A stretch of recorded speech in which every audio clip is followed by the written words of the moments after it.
Shalom Ibu Bapak Jemaat GB Logos Ministry Indonesia dimanapun Anda berada, juga para pemirsa yang lain. Dari sini saya ingin menyampaikan salam damai sejahtera dalam Kristus Yesus. Ini kali kedua, tanggal 29 Maret 2020 kita beribadah di rumah masing-masing. Dan saya belum tahu sampai kapan, setidaknya minggu depan pun kita masih beribadah online atau di rumah masing-masing. Jangan takut, jangan cemas, jangan khawatir, Allah bersama-sama dengan kita. Tema hari ini terambil dari Markus 6 ayat 53 sampai 56. Yesus menyembuhkan orang-orang sakit di Genesaret. Ini menarik, mengapa? Karena tema dari tanggal 15 Maret, kemudian 22, kemudian 29 Maret berkisah tentang mukjizat-mukjizat ajaib yang Yesus lakukan. Perikop kali ini adalah sebuah kisah singkat namun luar biasa. Perikop yang di tanggal 15 Maret bicara tentang Yesus memberi makan 5.000 orang. Perikop tanggal 22 Maret Yesus berjalan di atas air. Dan ada percakapan yang menarik tentang iman antara Yesus dan Petrus. Kali ini singkat saja, hanya 3 atau 4 ayat. Sebuah kisah singkat namun luar biasa. Setelah Yesus tiba di seberang, kisah sebelumnya dia berjalan di atas air, masuk ke dalam perahu, kemudian menyeberang, mendampingi para muridnya. Setelah tiba di seberang, di Genesaret, ia tiba di seberang dan bersama para murid berlabuh di daerah ini. Saat Yesus dan para murid keluar dari perahu, orang banyak mengenali Yesus. Ini menunjukkan bahwa Yesus sudah menjadi rabi yang populer di sana.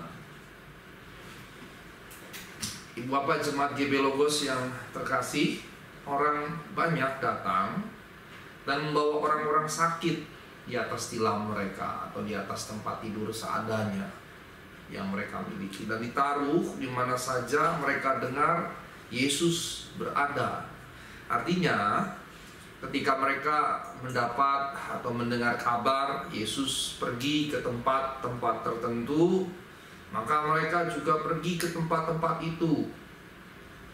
Dan mereka membawa orang-orang sakit, entah keluarga, saudara, teman, atau siapapun, ke tempat-tempat itu supaya berjumpa dengan Yesus dan Yesus menyembuhkan mereka.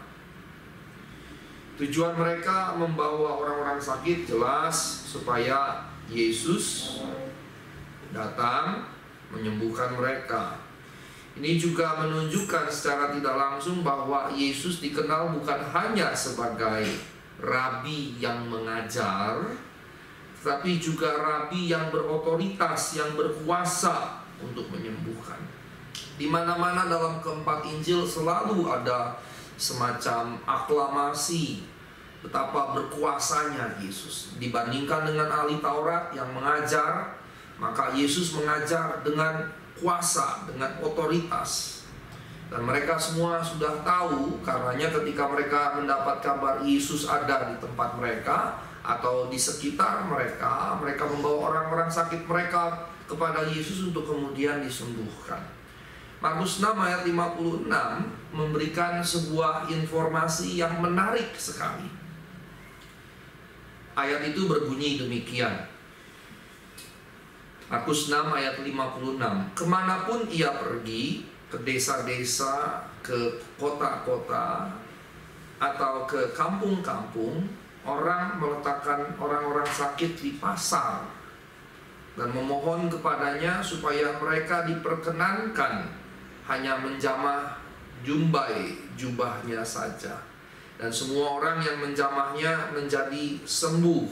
Ayat ini menegaskan hal tersebut. Ibu Bapak Jemaat GB Logos Ministry Indonesia yang terkasih dan juga pemirsa yang lain dimanapun Anda berada, dikatakan bahwa mereka membawa orang-orang yang sakit kemana saja Yesus pergi. Genesaret ini bukan kota tapi wilayah. Ada desa-desa, ada kota-kota atau kampung-kampung. Kemana saja Yesus pergi, ke desa-desa, ke kota-kota, ke kampung-kampung. Ini menunjukkan bukan hanya satu tempat, bukan hanya pada satu waktu tertentu, tetapi ini bicara sesungguhnya periode yang relatif panjang dengan cakupan wilayah yang relatif luas. Dikatakan desa-desa, kota-kota, kampung-kampung. Tidak mungkin selesai dalam satu hari, satu minggu pun mungkin tidak. Ini jadi berbicara periode waktu yang cukup lama dengan cakupan wilayah yang cukup luas. Jadi dengan kata lain ini semacam ringkasan sebuah rangkaian cerita yang panjang dengan cakupan waktu yang panjang, cakupan wilayah yang luas, disingkatkan dengan satu ayat saja. Nah, dari ayat 56 ini ada 3 bagian yang saya ingin bahas sedikit.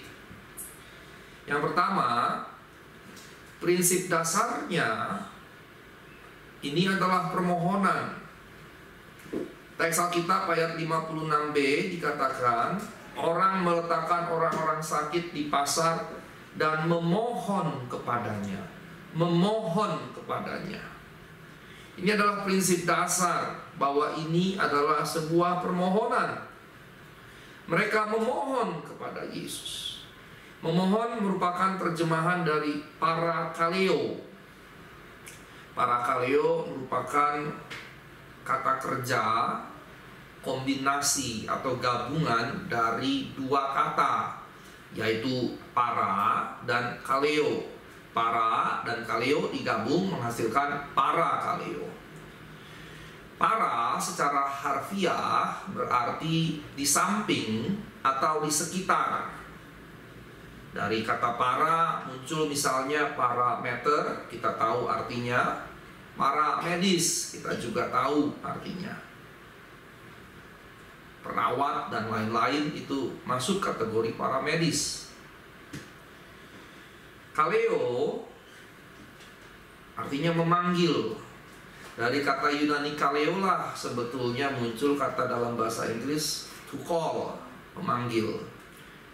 Para kaleo secara harfiah di samping sekitar, memanggil, berarti memanggil di samping sekitar, tetapi tidak bisa diterjemahkan secara harfiah 2 kata tadi, karena ini menjadi combined word atau kata kombinasi yang menghasilkan arti yang lain. Salah satu arti yang terpenting dari parakaleo yang tentunya digunakan dalam teks ini, makna semantik dari parakaleo, makna sintaksisnya adalah makna kata menurut kamus. Maka makna semantik dari parakaleo di sini adalah memohon atau bisa beseech. Kalau arti sintaksisnya antara lain juga bisa mengajukan penawaran, tapi juga bisa di sisi yang lain memberikan nasihat. Jadi cakupannya luas, makna sintaksisnya ada beberapa, dan tidak bisa semuanya kita gunakan masuk ke dalam teks. Kita harus melihat teks ini menggunakan kata itu dalam makna semantik yang seperti apa. Nah, makna kata parakaleo adalah mengajukan permohonan, atau sederhananya memohon, atau juga bisa berarti berdoa. Menyampaikan permohonan adalah berdoa. Nah, Ibu Bapak yang terkasih Jemaat GB Logos Ministry Indonesia dimanapun Anda berada, dan juga para pemirsa yang lain, dengan kata lain, ketika teks Alkitab berkata bahwa orang meletakkan orang-orang sakit di pasar dan memohon kepadanya, maka ini adalah sebuah permohonan. Maka kalau ini adalah sebuah permohonan, si A memohon kepada si B, si A memohon kepada si B untuk mendapatkan sesuatu dari si B, si A memohon kepada si B supaya si B melakukan sesuatu kepada si A, maka itu sepenuhnya bergantung pada si B.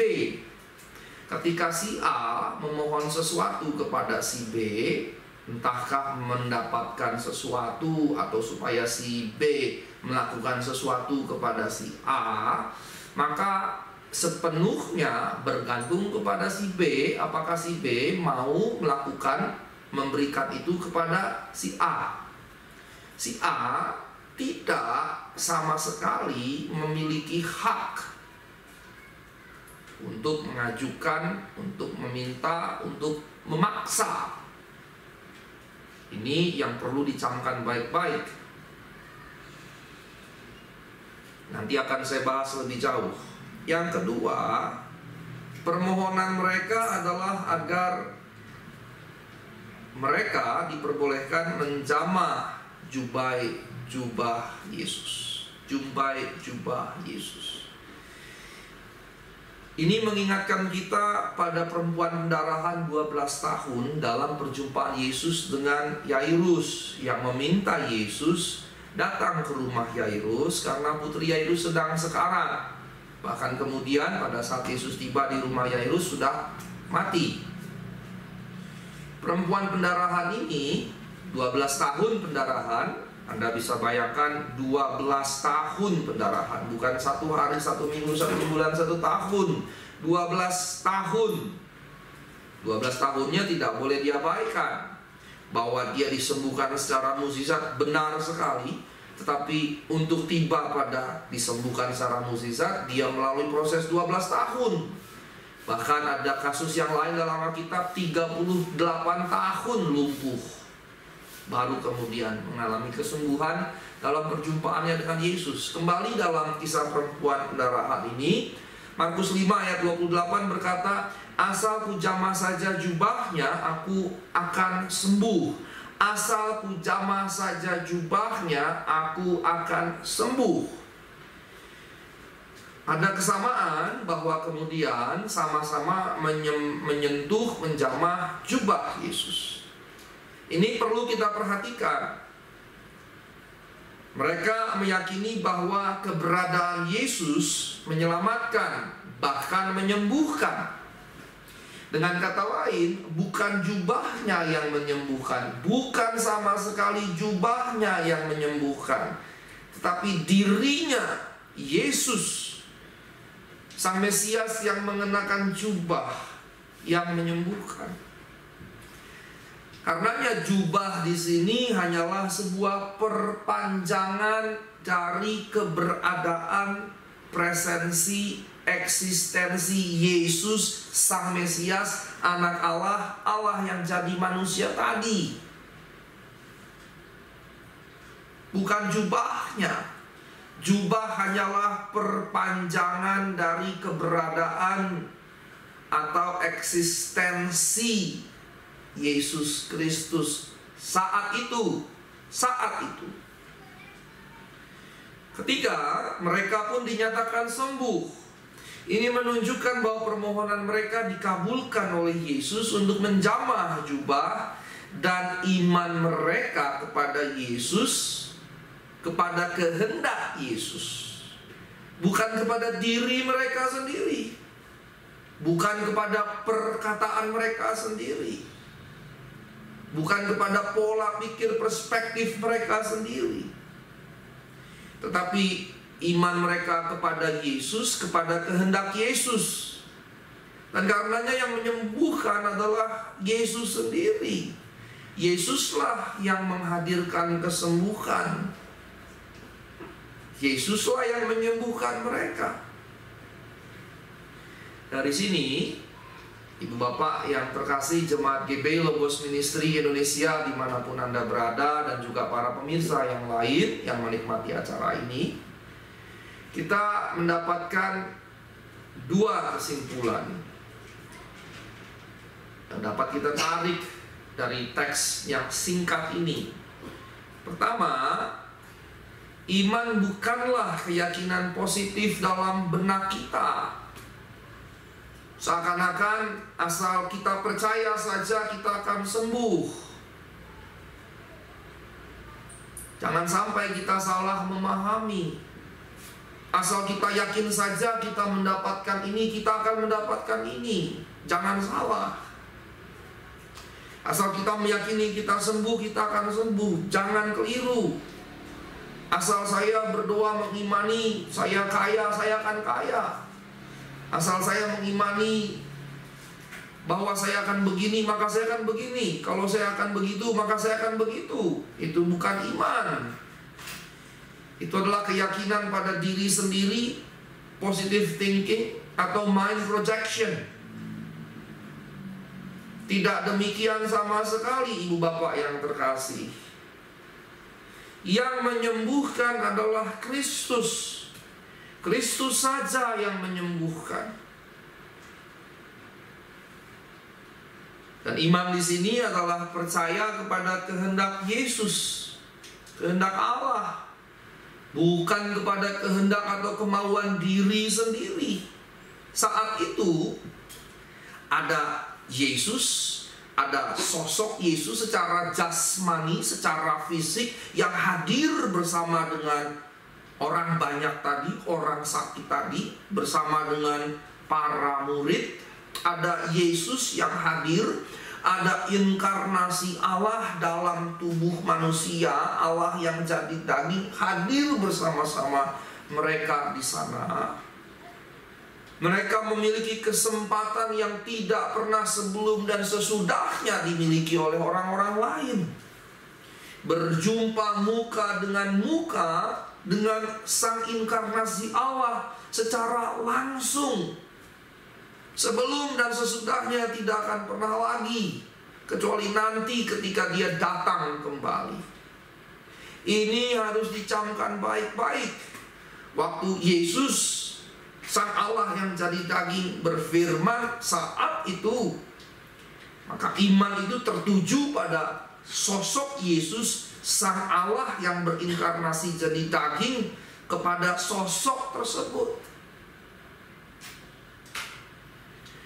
Mereka memiliki kesempatan yang unik untuk berjumpa langsung dengan sang inkarnasi Allah. Sehingga apa yang Yesus ucapkan adalah firman Allah, karena dialah sang Allah yang jadi manusia dan bisa dipegang. Maka untuk sekarang yang kita miliki adalah kitab suci, firman Allah.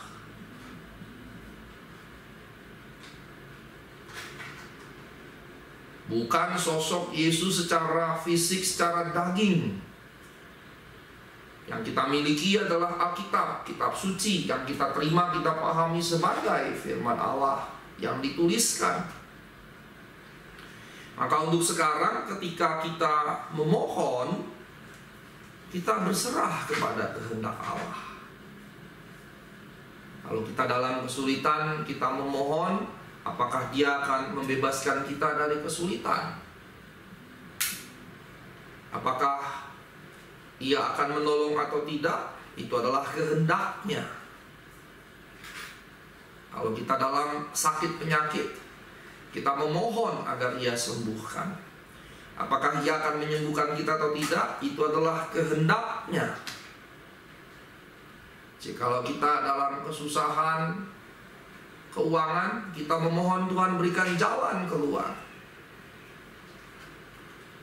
Tetapi ingat, kita memohon, maka sepenuhnya bergantung kepada Allah. Kita serahkan kepada kehendak Allah dalam Yesus Kristus, apakah Ia berkehendak menyembuhkan atau tidak.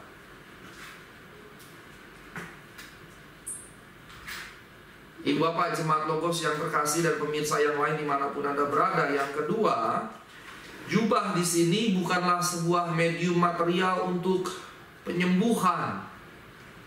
Ini perlu diperhatikan dengan seksama agar kita tidak terjatuh pada pengkultusan materi apapun itu. Jubah di sini seperti dalam narasi perempuan pendarahan hanyalah sebuah sarana atau perpanjangan kehadiran, eksistensi, presensi Yesus Kristus. Dalam narasi perempuan pendarahan pun menjadi lebih jelas saat perempuan yang menjamah jubah Yesus tadi. Ketika dia menjamah jubah Yesus, maka teks Alkitab berkata bahwa Yesus merasa ada kuasa yang mengalir keluar dari dirinya. Yesus merasa ada kuasa yang mengalir keluar dari dirinya. Ini menjadi penting sekali. Mengapa? Karena kuasa yang mengalir keluar tadi bukan bereaksi pada sentuhan si perempuan pendarahan kepada jubah tadi, melainkan bereaksi pada iman perempuan pendarahan kepada Sang Mesias yang hadir secara fisik pada saat itu. Kuasa tadi mengalir keluar dari diri Yesus menyembuhkan perempuan pendarahan tadi. Kuasa dari diri Yesus mengalir keluar menyembuhkan perempuan pendarahan. Bukan jubahnya yang menyembuhkan. Bukan jubahnya. Jangan terkecoh. Yesuslah yang berotoritas menyembuhkan. Mengapa dia berotoritas menyembuhkan? Karena sekali lagi prinsipnya kita semua umat manusia tunduk pada hukum-hukum alam yang universal. Tetapi Yesus, dia adalah Allah yang jadi manusia. Dia menaruh dirinya di dalam hukum-hukum alam yang universal, tetapi tidak tunduk pada hukum-hukum alam yang universal. Dia berkuasa atas hukum-hukum alam yang universal itu. Tetapi ingat juga bahwa dia tidak setiap saat membengkokkan hukum-hukum alam yang universal itu. Ketika dia berjalan di atas air dan Petrus ketakutan, Petrus berkata, "Jika itu engkau, panggillah aku, perintahkanlah aku datang kepadamu." Maka Yesus memerintahkan Petrus untuk datang, Petrus datang dan berjalan. Perhatikan, hanya sekali itu Yesus berjalan di atas air, selebihnya mereka naik perahu menyeberang. Perhatikan ini baik-baik. Dalam narasi perempuan pendarahan, kuasa mengalir keluar dari diri Yesus, bukan jubah yang menyembuhkan Yesus. Yesuslah yang menyembuhkan jubah, bukan jubahnya. Yesuslah yang menyembuhkan perempuan, bukan jubahnya. Yesuslah yang berkuasa menyembuhkan, bukan jubahnya. Karenanya dalam keadaan sesulit apapun, lakukanlah tanggung jawab kita. Dan dalam keadaan sakit, ikutilah semua saran medis sambil memohon kepada Tuhan Yesus untuk disembuhkan. Kesembuhan bisa diperoleh secara alamiah melalui penanganan medis, tetapi itu pun dari Allah, karena semua ilmu berasal dari Allah. Ilmu medis pun berasal dari Allah. Jika Allah berkenan dan berkehendak mengerjakan mukjizat, Ia pun akan melakukannya.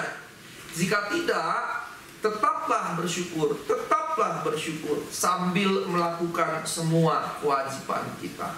Percaya bukanlah memaksakan kehendak, percaya adalah berserah sepenuhnya kepada kehendaknya. Tuhan Yesus memberkati kita semua. Amin.